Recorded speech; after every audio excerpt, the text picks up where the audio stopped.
Hello' everyone, আপোনালোকৰ খোৱা বোৱা হ'লনে? মই আজি ভাত খাই দিলোঁ এনেদৰে। আজি বতৰো ঠাণ্ডা, ঘুগুনি বনাই খাই ভাল লাগে নহয়নে? এয়া মই কাবুলী চানা আৰু মগুখিনি তিয়াই ৰাখিছিলোঁ, সুন্দৰকৈ এটা কুকাৰত সেইখিনি ল'লোঁ আৰু দুটা আলু ল'লোঁ। এয়া লগতে অলপ পানী দিলোঁ, নিমখ দি দুটা তিনিটামান চিটি মৰাই ল'লোঁ কুকাৰত। তাৰপাছত আৰু এখন কেৰাহী পাতিলোঁ, মিঠাতেল দিলোঁ, তাতে নহৰু আদা জলকীয়া এটা দি ধুনীয়াকৈ ভাজি ল'লোঁ। অলপ জিৰা গুড়ি আৰু ধনিয়া গুড়িও এড কৰিলোঁ, লগতে অলপ হালধিও দিলোঁ।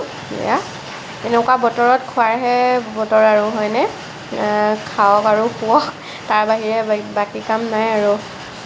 যাৰ বাৰু ডিউটি থাকে, চাকৰি থাকে, তেওঁলোকেও যাবই লাগিব। নথকাবোৰৰ আৰু ঘৰতে খোৱা বোৱা বেছি কৰা হয় এনেকুৱা বতৰত, কিবা খাওঁ খাওঁ লাগি থাকে নহয়নে? এয়া ধুনীয়াকৈ মই অকণমান পানী দি মছলাখিনি সিজাই ল'ম। এয়া মছলাৰ পৰা তেল এৰোঁতেই মই তাতে সেই বইল কৰি ৰখা চানাখিনি দি দিলোঁ ধুনীয়াকৈ। এয়া সুন্দৰকৈ আমাৰ উতল আহিয়ে গ'ল আৰু খাবলৈ ৰেডিয়ে হ'ল ধুনীয়াকৈ। আপোনালোকে ধুনীয়া ফুলা ফুলা লুচিৰ লগত খাই আৰু ভাল লাগে এনেকুৱাটো নহয়নে? এয়া মই হোৱাৰ আগে আগে 1 চামুচ ঘিউ তাতে দি দিলোঁ। ঘিটো দিব, ঘিটো দিলে ইয়াৰ সোৱাদটো বহুত ভাল লাগে।